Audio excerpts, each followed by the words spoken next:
ಇದ್ದಾರೆ. ಕಳೆದ 9 ವರ್ಷಗಳ ನಂತರ ನೀವು ವಿಜೃಂಭಣೆಯಿಂದ ನಾಗರಹಳ್ಳಿ ಗ್ರಾಮದಲ್ಲಿ ಈ ಗ್ರಾಮ ದೇವತೆಯ ಒಂದು ಜಾತ್ರೆಯನ್ನು ಮಾಡ್ತಾ ಇದ್ದೀರಿ. ನಿಜಕ್ಕೂ ಖುಷಿ ಆಗುತ್ತೆ.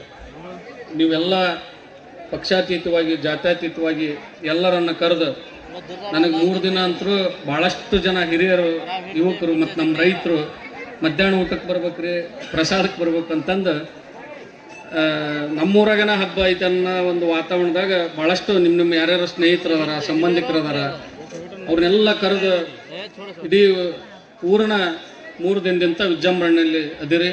ನಿನ್ನಿನ ನಾಟಕ ಇತ್ತು, ನನಗೇನಿತ್ತು ನಿನ್ನೆಲ್ಲ ಭಾಳ ಜನ ಇತ್ತು, ಫುಲ್ ಕೂಡಿದ್ರು. ಇವತ್ತೇನು ಬರೋಕ್ಕಿಲ್ಲ, ನಿನ್ನ ನಿದ್ಗೆಟ್ಟಾರ, ಇವತ್ತೇನು ನಾಟಕಕ್ಕೆ ಭಾಳ ಜನ ಬರಲ್ಲ ಅಂತ ಮಾಡಿದ್ದು. ನಿನ್ನೆ ಎಷ್ಟು ಜನನ ಅದಿರಿ ಅಂದ್ರೆ ಕಲಾ ಪ್ರೇಮಿಗಳು ಈ ಊರಾಗ ಭಾಳಷ್ಟು ಕಲೆಯ ಬಗ್ಗೆ ಆಸಕ್ತಿ, ಕಲಾ ಪ್ರೇಮ ನಿಮ್ಮಲ್ಲೆಲ್ಲ ತುಂಬಿದೆ. ನಾನು ಹೇಳೋದಿಷ್ಟೇ, ಎಲ್ಲರೂ ವೇದಿಕೆ ಮೇಲೆ ಹೇಳ್ಯಾರ, ಒಳ್ಳೆಯ ನಮ್ಮ ಏನು ಹಿರಿಯರದಾರ ಹಿಂದ್ಲಿಂತ ಏನು ಮಾಡ್ಕೊತ ಬಂದಾರ ಎಲ್ಲ ಒಳ್ಳೆಯ ಉದ್ದೇಶವನ್ನು ಮತ್ತು ನಮ್ಮ ಜೀವನಕ್ಕೆ ಒಳ್ಳೆಯದಾಗೋದನ್ನು ಅವರು ಅಳವಡಿಸ್ಯಾರ ನಮ್ಗೆ. ಆದ್ರೆ ನಾವು ಅದು ಮೂಢನಂಬಿಕೆ, ಪಾಶ್ಚಾತ್ಯ ಸಂಸ್ಕೃತಿ ಅಂತ ಅವನ್ನೆಲ್ಲ ಹಾಳು ಮಾಡಕತ್ತೀವಿ. ಇವತ್ತು ಹುಣ್ಣಿಮೆ, ಅಮಾವಾಸ್ಯೆ, ದೊಡ್ಡ ದೊಡ್ಡ ಹಬ್ಬಗಳಿರ್ಬೋದು, ಯುಗಾದಿ ಇರ್ಬೋದು, ಮಾನವಮಿ ಇರ್ಬೋದು, ಎಲ್ಲದರಲ್ಲಿಯೂ ದೀಪಾವಳಿ ಇರ್ಬೋದು, ಎಲ್ಲದರಿಂದನೂ ಒಂದೊಂದು ವೈಜ್ಞಾನಿಕ ಮಹತ್ವವನ್ನು ನಮ್ಮ ಹಿರಿಯರು ಎಲ್ಲರೂ ಇಟ್ಟಾರೆ. ಇವತ್ತು ಒಕ್ಕಲ್ತನದಿಂದ ಹಿಡಿದು ಎಲ್ಲದರಲ್ಲಿನೂ, ಇವತ್ತು ಊಟದಿಂದ ಹಿಡಿದು ಇವತ್ತು ನಮ್ಮ ಅಡುಗೆ ಮನೆನ ಒಂದು ಔಷಧ, ನಮ್ಮ ಊಟ ಇಡೀ ಜಗತ್ತಿನಲ್ಲಿ ನಮ್ಮ ಊಟನ ಒಂದು ಔಷಧ. ಆ ರೀತಿ ನಮ್ಮ ಹಿರಿಯರು ನಮ್ಮೆಲ್ಲ ಆಚರಣೆಗಳನ್ನು ಕಲಿಸ್ಯಾರ.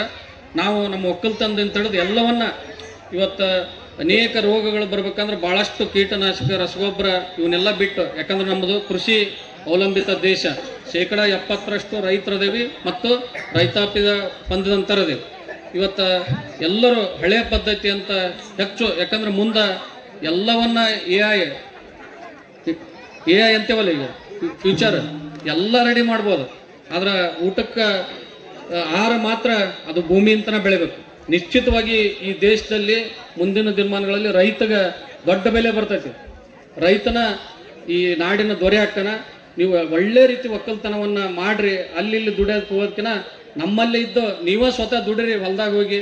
ನಿಶ್ಚಿತವಾಗಿ ಭೂಮಿ ತಾಯಿ ನಿಮ್ಮನ್ನು ದೊರೆಯನ್ನಾಗಿ ಮಾಡ್ತಾಳೆ ಅಂತ ಹೇಳಿ ನಾಗರಹಳ್ಳಿ ಗ್ರಾಮದ ಗುರು ಹಿರಿಯರಿಗೆ, ಯುವಕ ಮಿತ್ರರಿಗೆ ನಿಮ್ಮ ಪ್ರೀತಿ, ಅಭಿಮಾನ, ಆಶೀರ್ವಾದ ಸದಾ ನನ್ನ ಮೇಲೆ ಇರಲಿ.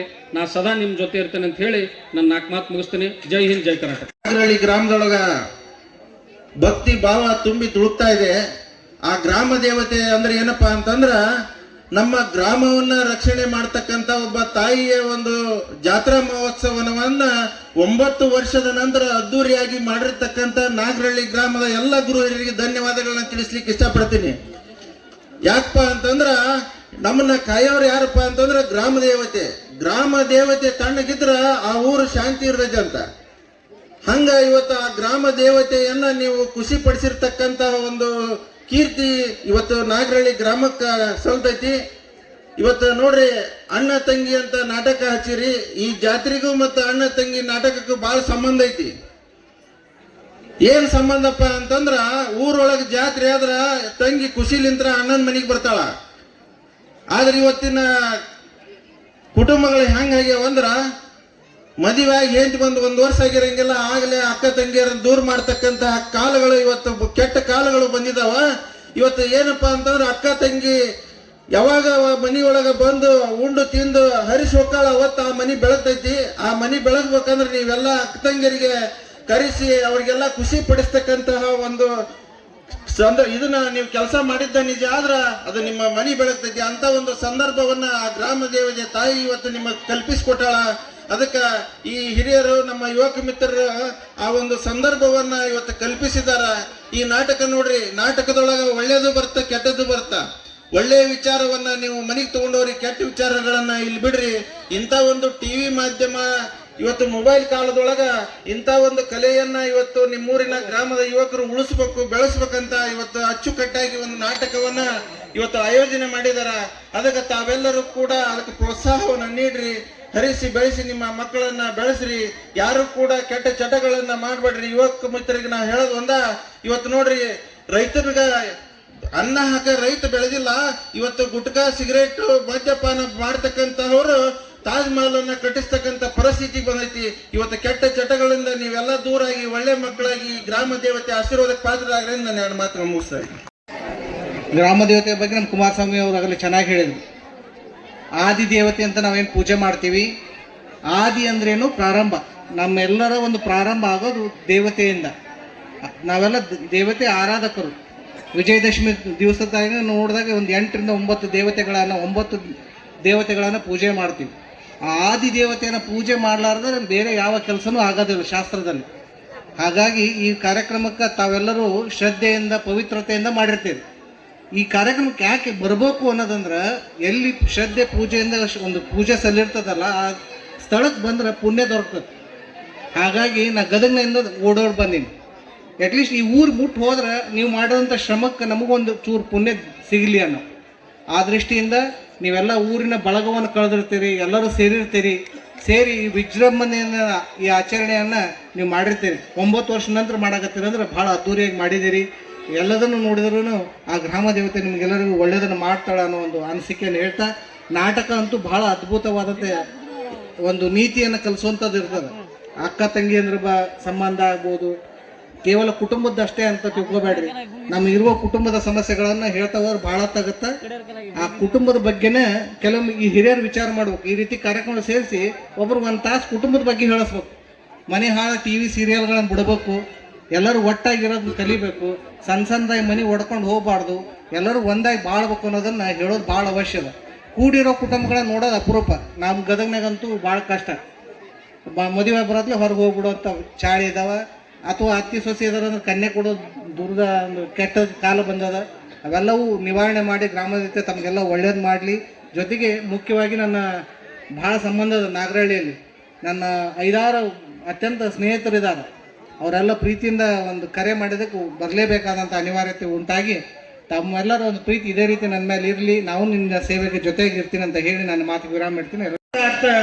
ಮಿತ್ರ ದ್ರೋಹಿ ಎಂಬ ನಾಟಕವನ್ನು ಆಯೋಜನೆ ಮಾಡಿದರೆ ಈ ನಾಟಕ ಸಮಾರಂಭದ ಅಧ್ಯಕ್ಷತೆಯನ್ನು ವಹಿಸಿದಂಥ ಸನ್ಮಾನ್ಯ KV ಹಂಚನಾಳ್ರವರೇ ಹಾಗೂ ಈ ಕಾರ್ಯಕ್ರಮಕ್ಕೆ ಮುಖ್ಯ ಅತಿಥಿಗಳಾಗಿ ಆಗಮಿಸುವಂಥ ಡಾಕ್ಟರ್ ಹೊಸಮನಿ ಅವರೇ, ಇನ್ನೋರ್ಬ ಡಾಕ್ಟರ್ ಅವರೇ, ಹಾಗೂ ಈ ಜ್ಯೋತಿಯನ್ನು ಬೆಳಗಿದಂಥ ಈ ನಮ್ಮ ಈ ಭಾಗದ ಮಾಜಿ ಶಾಸಕರು ಹಿರಿಯರು ಆದಂಥ ರಾಮಕೃಷ್ಣ ದೊಡ್ಡಮನಿ ಸಾಹೇಬ್ರವರೇ,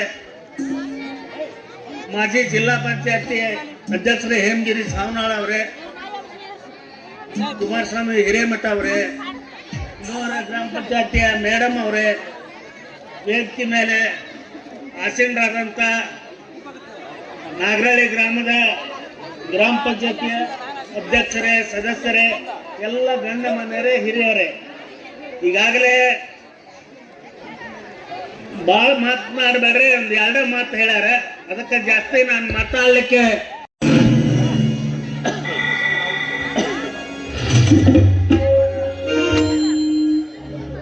ಆಯಿತು ಆಯಿತು. ಕನ್ನಡಿಗರು ಕೈ ಮುರಿದು ಕುಳಿತರೆ ಕನ್ನಡದ ರಾಜಲಕ್ಷ್ಮಿ ಕನ್ನಡಿಗರ ಬೆಂಬಲವಿಲ್ಲದೆ ಅನಾಥೆಯಾಗಿ ಹೋದಳೆ. ಯಾವ ನಗರ ವಜ್ರ ವೈಢೂರ್ಯ ಗೋಮೇಧಗಳಿಂದ ರಂಜಿಸಲ್ಪಟ್ಟಿತ್ತು, ಯಾವ ನಗರದಲ್ಲಿ ಮುತ್ತು ರಕ್ತಗಳನ್ನು ಬಳ್ಳದಿಂದ ಅಳೆದು ಮಾಡುತ್ತಿದ್ದರು, ಯಾವ ನಗರದ ಹೆಸರನ್ನು ಕೇಳಿದ ವೀರ ಶೂರರು ವಿಜಯನಗರ ವಿಜಯನಗರ ವಿಜಯನಗರ ಎಂದು ವಿಖ್ಯಾತಿ ಪಡೆದಿತ್ತು. ಅಂತಹ ವಿಜಯನಗರ ಇಂದು ಕಾಗೆ ಗೂಬೆಗಳ ಗೂಡಾಗಿದೆ. ರಾಜಬೀದಿಯು ರಾವುಗ್ರಸ್ತ ಸ್ಥಳವಾಗಿದೆ. ಕನ್ನಡಾಭಿಮಾನಿ ದೇವತೆಯ ಮಾಂಗಲ್ಯ ಕಳಚಿ ಜಯವು ನಮ್ಮನ್ನು ನೋಡಿ ನಗುತ್ತಿದೆ.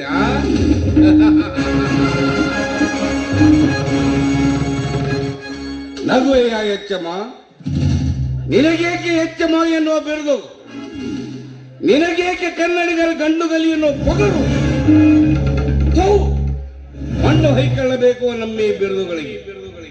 ಅಗೋ ನೋಡು, ವಿರೂಪಾಕ್ಷ ದೇವಾಲಯ, ಪುರಂದರ ಮಂಟಪ, ಶಾಶ್ವಕಾಳ ಗಣಪ, ಉಗ್ರ ನರಸಿಂಹ. ನೀನೇ ಏನೋ ಉಗ್ರ ನರಸಿಂಹ. ಅಂದು ಪ್ರಹ್ಲಾದರ ಕರಡೊಡನೆ ಓಡೋಡಿ ಬಂದು ಹಿರಣ್ಯಕಶಿಪನ ಉದರವನ್ನೇ ಬಗೆದು ಕರುಳುಗಳನ್ನೇ ಹೂಮಾಲೆ ಮಾಡಿ ಹಾಕಿಕೊಂಡ ನೀನು ನಿನ್ನನ್ನೇ ರಕ್ಷಿಸಿಕೊಳ್ಳದೆ ವಿಗ್ರಹವಾಗಿ ಕುಳಿತ ಉಗ್ರ ನರಸಿಂಹನಂತೆ ಉಗ್ರ ನರಸಿಂಹ. ಆ ಪುಂಡ ಯವನರು ವಿಜಯನಗರ ಸಾಮ್ರಾಜ್ಯಕ್ಕೆ ಧುಮುಕಿ ವಿಗ್ರಹಗಳಿಗೆ ಹುಲ್ಲು ತುಂಬಿ ಮದ್ದಿನಿಂದ ಸಿಡಿಸಿದರು. ಹಸುಗೂಸು ಕಂದಮ್ಮಗಳ ಕತ್ತು ಹಿಸುಕಿಕೊಂಡರು. ಕಂದಮ್ಮಗಳ ರಕ್ಷಿಸಿಕೊಳ್ಳಲು ಹೋದ ನನ್ನ ಸಹೋದರಿಯರ ಸೆರಗನ್ಯ ಹಾಸಿ ಹೋಗಿಸಿದರು. ಇದನ್ನೆಲ್ಲ ನೋಡಿ ಕಣ್ಮುಚ್ಚಿಕೊಂಡು ಕುಳಿತಯ ವಿರೂಪಾಕ್ಷ. ಕನ್ನಡಿಗರ ಕೂಗು ನಿನಗೆ ಕೇಳಿಸಲಿಲ್ಲವೇ ತಂದೆ? ಕನ್ನಡಿಗರ ಹಕ್ಕಂದ ನಿನಗೆ ಕಾಣಿಸಲಿಲ್ಲವೇ ತಂದೆ?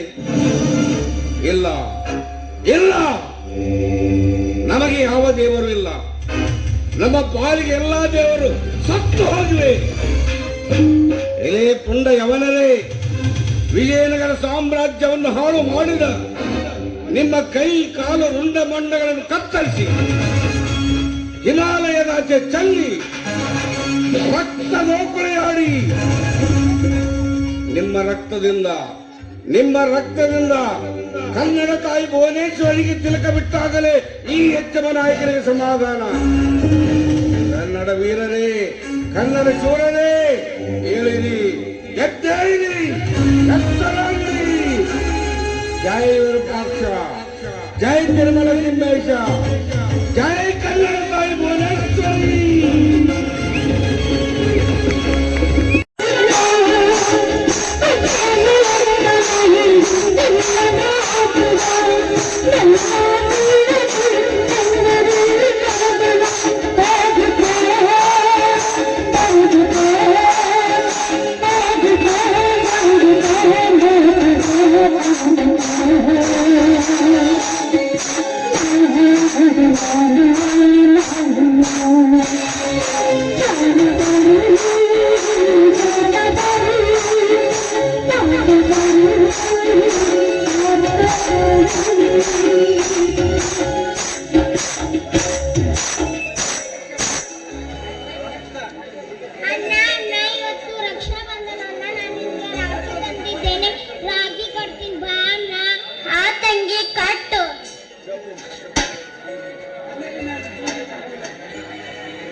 Thank you.